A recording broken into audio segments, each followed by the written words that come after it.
here's the Gaggia Classic. It is taken apart right now, so you can see all the different pieces. You can see the main unit. We have the reservoir. We have the basket underneath. The Porta Filter, which is a commercial 58, and pretty decent weight to it. We have the commercial filter basket, and we have the pressurized, both for double shots. Now you can see I put the reservoir back in, which is the first thing you need to put away when you're. This is for the top of the machine, cover where you put the water in.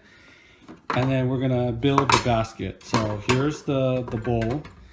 And then this is a splatter guard. So when the coffee hits it, goes into here, it doesn't splatter out. I don't really believe it makes a big difference, but here's the rack that goes on top. Make sure the hole, the single hole, is in the back left. That's for this, which is where the water from relieving the pressure goes through. So speaking of that, so you look underneath the machine, and we have to put it down and push up. Not to push hard, just until it stops. And there's the three-way solenoid valve. Basically, it relieves pressure after you brew. The water will shoot out through there into the basket, so you need to make sure the hole is there so it doesn't make a mess. Here is the Porta Filter again. Second look at it. It comes with one Porta Filter, which is all you really need. Here's the commercial basket. It has plenty of holes in the bottom, and that's how you can tell the difference. Now, if you look at the pressurized basket, you see it looks like there's a bunch, but there's only one hole in it. And it is designed for pre-ground coffee. Maybe if you have a grinder that's not really good, that you can fine tune it and it doesn't grind fine enough. And when you're using this, you have to use this pin in the bottom. It'll keep, if you don't use it, then when you brew, it'll just, the coffee will shoot out of here and make a huge mess. So those are the ones, when you put them in, push nice and hard, and it stays in there. So when you knock out your coffee, it should come out really well. Okay, so the machine has been warming for at least 20 minutes. So everything is nice and hot and ready to go, which when you heat up the machine, make sure you heat it up with your Porta Filter in the machine. So the Porta Filter will be hot too. And then I'll take it out. Now when you take this out, if you have any grains in there from the last shot you did, you need to make sure you wipe it out. Make sure it's a nice, clean, dry Porta Filter. And I put it on my scale. Make sure I tare it. I always have it for grams. I do 16 to 18 grams. I'm doing the pre-ground illy today. So I'm gonna weigh that out. Okay, you can see I have 18 grams of coffee in here. So then normally what I do, which this is gonna be tricky with one hand, but I tap it slightly, and then I'm gonna tamp. Normally I do it with two hands, but just trying to show you.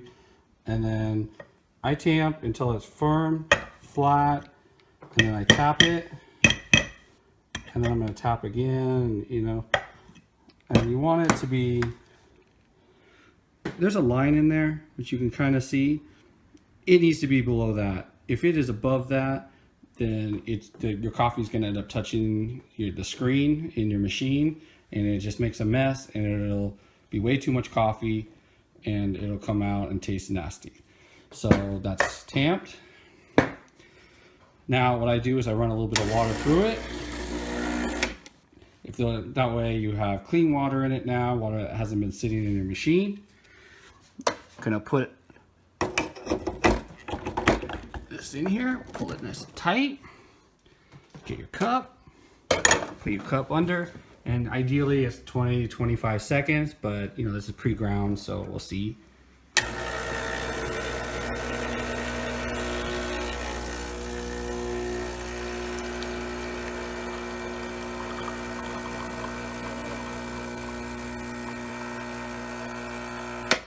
That looks like good. It's starting to turn blonde, meaning it's done. And you can kind of see water dripping out of the tube. And what that is doing is it's relieving pressure from the Porta Filter. So I'll take the coffee out so you can see the espresso. You can see it with the crema. Now, what we're gonna do is I wanna show you, so I'm gonna take this out and you'll see some moisture in it. See, it's a little, but see how it's kind of drying out quickly. And that's from that solenoid valve that's in there that's relieving the pressure. So when you hit it out, it comes out one easy puck. So if you're gonna do multiple, then you just wipe this clean and you're ready to go. Now we're gonna take a look at the steaming function. So you just push this button down, and what that's doing is heating the boiler hotter so it can produce steam. You saw this light is out. When this comes back on, it's hot enough to make steam. This knob releases the steam. There it goes. Turn right back on. So when you push the switch, see, there's your steam. So what you want, and this is, by the way, a Panarello wand. It's basically an auto throfting. It's not very good, but I can show you that later. But it's throff.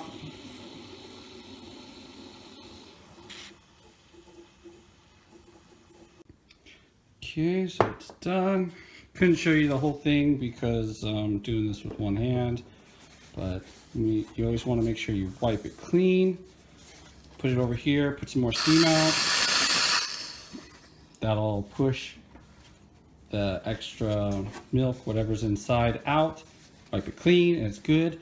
And then make sure, if you're gonna brew your espresso after you froth your milk, make sure you turn off the steam. And now it says it's ready, but it's not. Now the temperature is way high, so if you brew now, it's gonna be overheated water and it's gonna ruin your espresso. So brew, see all that steam? Once the steam goes away, see the steam is going away, and turn it off. Now it's ready to brew espresso.